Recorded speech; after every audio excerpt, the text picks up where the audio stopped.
Let's mic CM साहब। नमस्कार, let's mic CM साहब और मैं हूं आपके साथ महेश सिंह।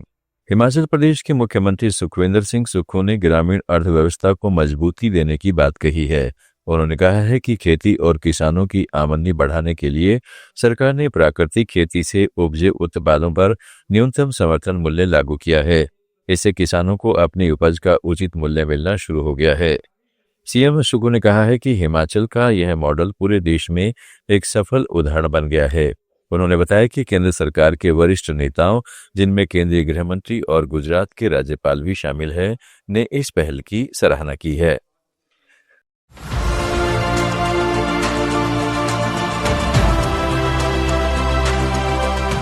हिमाचल प्रदेश पहला हिंदुस्तान का राज्य बना जहां प्राकृतिक रूप से उगाई गेहूं का मूल्य 60 रुपए प्रति किलो के हिसाब से तय किया गया। मक्की का मूल्य 40 रुपए से तय किया गया।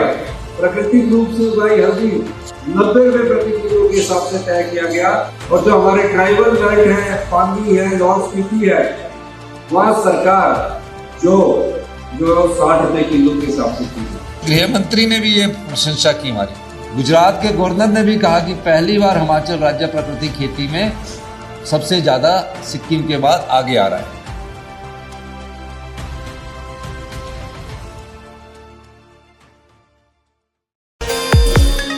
तमिलनाडु के मुख्यमंत्री एम.के. स्टालिन ने कहा है कि उन्होंने कवि तिरुवल्लुवर और उनके उपदेशों पर आधारित चित्रकारी करने वाले कलाकार की मूर्तियों का अनावरण किया है।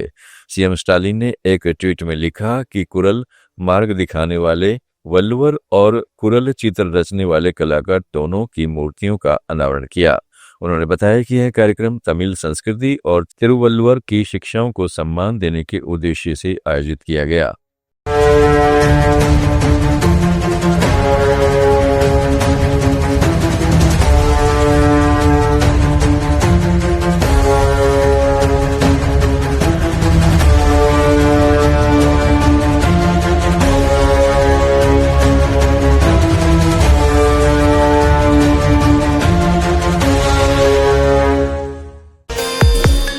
दिल्ली की मुख्यमंत्री रेखा गुप्ता और दिल्ली सरकार के मंत्री आशीष सूद ने पुराना किला में आयोजित वीर बाल दिवस कार्यक्रम में हिस्सा लिया। इस अवसर पर लेजर और लाइट शो का आयोजन किया गया, जिसमें सिख गुरुओं के साहिबजादों के बलिदान और वीरता की कहानी को दर्शाया गया।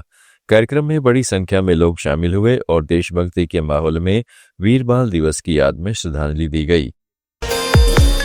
छत्तीसगढ़ के मुख्यमंत्री विष्णुदेव साय ने वीर बाल दिवस के अवसर पर गुरुद्वारे में विशेष अरदास की और राज्य की खुशहाली के लिए प्रार्थना की। उन्होंने कहा कि यह दिन उन वीर साहिबजादों के बलिदान को याद करने का है, जिन्होंने मुगलों के सामने सिर झुकाने से इनकार किया।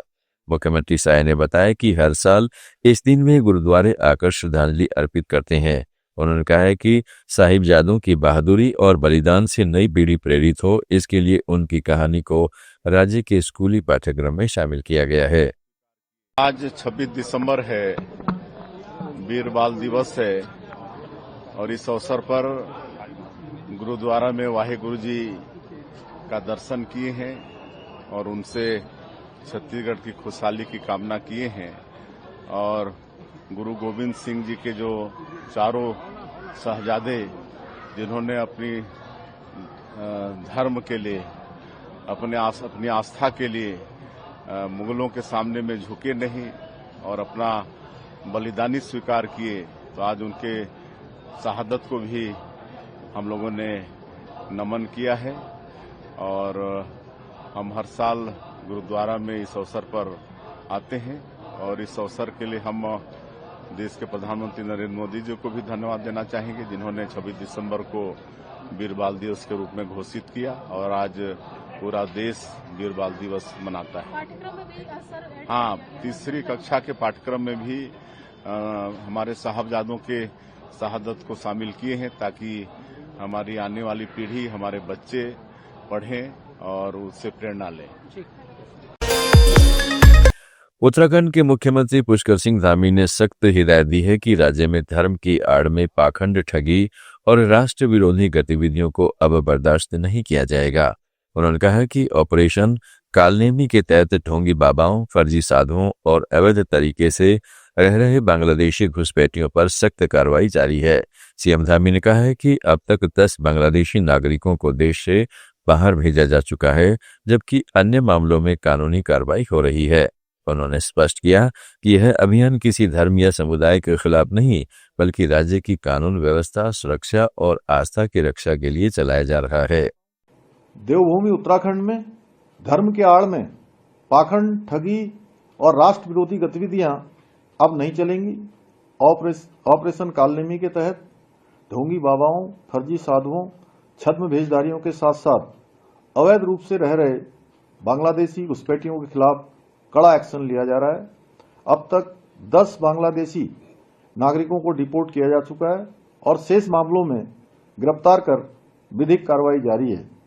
फर्जी दस्तावेज, झूठी पहचान या धर्म के आड़ में उत्तराखंड में रहने वाले किसी को भी किसी सूरत में बख्शा नहीं जाएगा। मैं साफ कह देना चाहता हूं कि देवभूमि की अस्मिता से खिलवाड़ करने वालों के लिए उत्तराखंड में देवभूमि में कोई जगह नहीं है।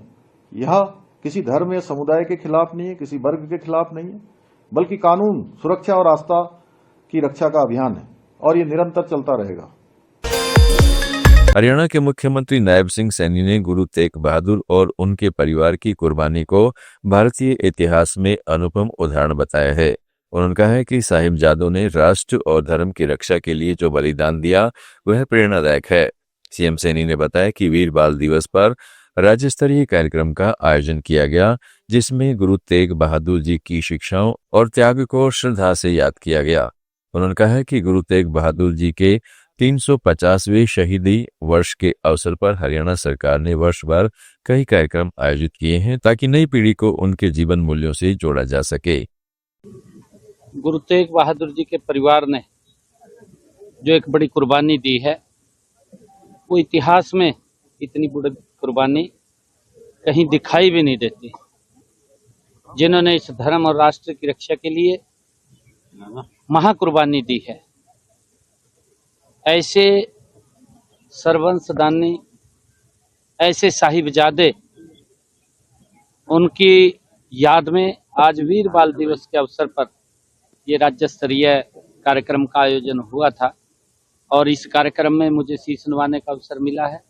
मैं सौभाग्यशाली हूँ, आज यहाँ पर आया था क्योंकि गुरु तेग बहादुर जी का 350वां ये शहीदी वर्ष चल रहा है और इस 350वें वर्ष में हमने कई कार्यक्रम उनकी याद में आयोजित किए हैं और इसी प्रकार हमने जो हमारे साहिबजादे हैं उनकी याद में लगभग 5 लाख से ज़्यादा युवाओं ने निबंध, लेखन और पेंटिंग प्रतियोगिता हिंदी, इंग्लिश, पंजाबी, संस्कृत भाषाओं में, अलग अलग 4 भाषाओं में हिस्सा लिया है।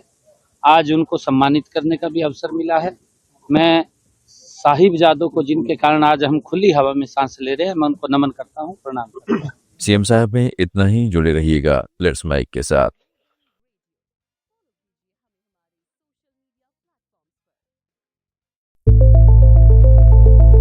It's time for news. It's time for more than radio. Presenting the first radio news app, Let's Mike. Let's Mike, a news-based app on your phone where you get to watch and listen news, talk shows, interviews, radio show podcasts. On Let's Mike, you get all relevant information of TV, print, radio, podcast, and digital. Let's Mike talks about every segment of life.